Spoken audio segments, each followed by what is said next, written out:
एक देश एक आवाज़ न्यूज़ 24 में आपका स्वागत है। छात्र नेता हेमंत यादव की हत्या का मामला सुर्खियों में है।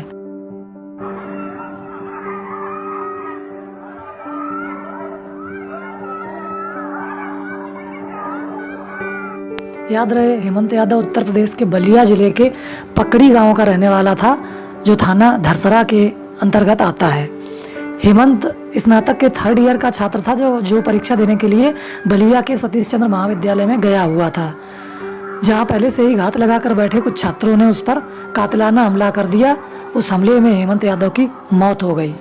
हालांकि पुलिस ने मामला दर्ज कर लिया और लापरवाही के आरोप में बलिया एसपी ने जापलिनगंज चौकी प्रभारी अरुण कुमार को तत्काल सस्पेंड भी कर दिया।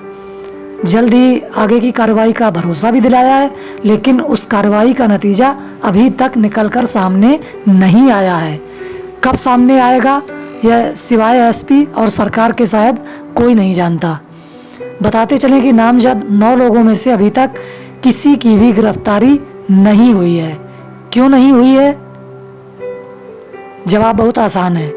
सरकारी गलियारों में शायद इस गिरफ्तारी के राजनीतिक नफा नुकसान का आकलन किया जा रहा है, क्योंकि जो छात्र नेता मरा वह हेमंत यादव था। रिपीट करता हूँ, यादव था।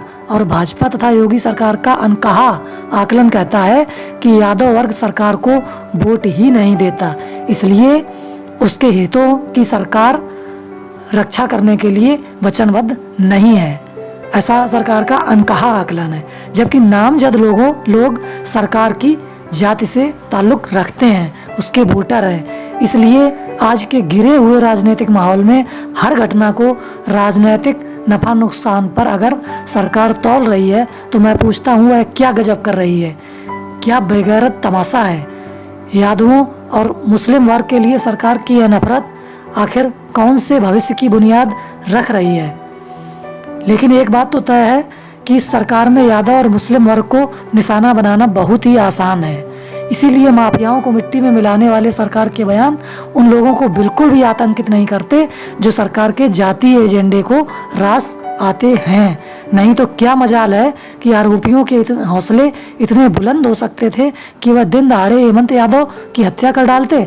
हालांकि आरिफ के सारस जैसी कुछ घटनाओं को नज़रअंदाज कर दें तो पिछले कुछ दिनों से हाई कमान से लेकर लोअर कमान तक भाजपा के सभी धड़ों में मुस्लिम प्रेम अचानक ही बहुत तेजी से जागा है, और इस प्रेम का अभी तक निरंतर विस्तार हो रहा है।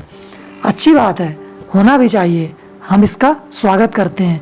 लेकिन यादवों के लिए भाजपा की नफरत जस की तस है, जो जमीनी स्तर पर लाल किले से लेकर गली मोहल्लों तक चौतरफा दिखती आ रही है। अगर ऐसा ना होता तो योगी सरकार के माफियाओं को मिट्टी मिलाने वाले तेवर आज हेमंत यादव की हत्या पर भी दिखे होते। मगर ऐसा नहीं हुआ, तो उसकी इकलौती वजह बिल्कुल साफ है, जो ऊपर विस्तार से बताई जा चुकी है। साफ दिख रहा है कि सरकार के मिट्टी में मिलाने वाले तेवर जाति और धर्म को देखकर ही जागते हैं और फिर से सो जाते हैं। अगर यही मरने वाला और मारने वाले सरकार के वोट बैंक वाले जातीय एजेंडे को फॉलो करने वाले होते, तो यकीनन योगी सरकार के खतरनाक तेवर बहुत पहले ही जाग चुके होते और आरोपी अब तक अतीक अहमद की तरह मिट्टी में भी मिल चुके होते। बाबा के बुलडोजर का सुपड़ा भी गरज चुका होता।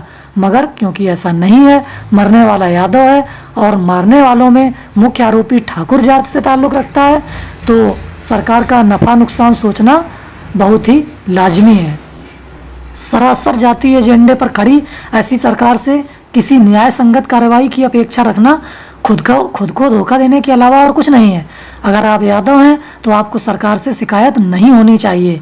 शिकायत तो यादवों के मसीहा कहे जाने वाले अखिलेश यादव और उनकी सपा से होनी चाहिए, जो आरिफ के सारस को गले लगाने के लिए तो सिर के बल दौड़े चले जाते हैं, लेकिन हेमंत यादव के मामलों में उसके घर तक जाने की जहमत उठाना भी उन्होंने गवारा नहीं किया। कहने के लिए तो यादव इसलिए भाजपा सरकार की नफरत का पात्र है क्योंकि वह भाजपा का नहीं, अखिलेश यादव का वोटर है। लेकिन सच्चाई तो यह है कि अखिलेश यादव और समूची समाजवादी पार्टी का ख्याल है कि यादव तो सपा के अलावा कहीं और जाने वाला ही नहीं है। वह चाहे सपा को कितना भी कोसे, उसे चाहे कितनी भी गाली दे, लेकिन वोट तो आखिरकार वह सपा को ही देगा। इसलिए यादवों को छोड़ो और बाकियों को पकड़ो और अपने वोट बैंक का विस्तार करो, सरकार बनाओ। अखिलेश और समाजवादी पार्टी की इसी बेगैरत सोच का खामियाजा समूची यादव जाति को भी भुगतना पड़ रहा है, और खुद अखिलेश यादव को भी।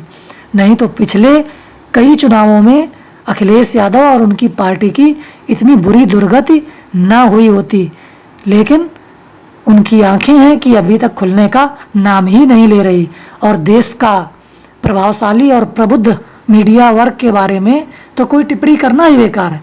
वह तो सरासर कारोबारी ढलने वाला एक विशुद्ध व्यापारी गिरोह है, जिसका नफा नुकसान पूरी तरह से सरकारी एजेंडे से जुड़ा होता है। इसीलिए वह हेमंत यादव की मौत पर सरकार से कभी सवाल नहीं पूछता।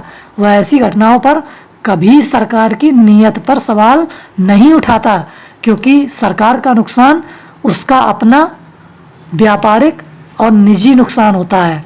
निष्पक्ष पत्रकारिता का फटा ढोल पीटने वाला यह प्रभावशाली मीडिया गिरोह केवल अपनी टीआरपी के लिए ही जीता है। इसीलिए उससे कोई भी अपेक्षा करना बेईमानी होगा। कुछ दिनों पहले ही झांसी का पुष्पेंद्र यादव एनकाउंटर और उसकी बेगुनाह पत्नी का खुदकुशी का मामला अभी ठंडा नहीं हुआ है, जबकि हेमंत यादव का मामला सामने आ गया। साफ दिख रहा है कि यादवों के लिए यह समय बहुत ही चुनौती से भरा है।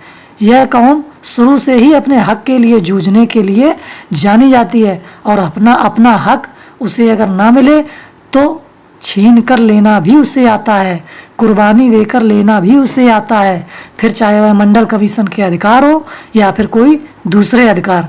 मगर अब जो चुनौतियां उसके सामने मुंह बाए खड़ी है, उन्हें देखकर ऐसा लगता है कि उसके लिए यादव जाति को दिल और दिमाग दोनों से योद्धा बनना होगा। अगर उसे अपना अस्तित्व कायम रखना है तो उसे वंशवाद पर टिकी अपनी सोच को छोड़ना होगा कि मुलायम के बाद अखिलेश, फिर अखिलेश के बाद आगे उनका वंश। इस राजवंशी सोच को गुजरे जमाना हो चुका है। अब यादव को अपने लिए किसी ऐसे नेता को चुनना होगा, ढूंढना होगा, जिसके डीएनए में मौजूदा यादव सिरमौरों वाली और दूसरे विपक्षी गुटों वाली मतलब परस्ती और स्वार्थ ना समाया हो। तभी वह अपने अस्तित्व की हिफाजत कर सकता है और समाज में खुद को बचाए रख सकता है। एक देश एक आवाज़ न्यूज़ 24 के साथ RK सिंह। जय हिंद।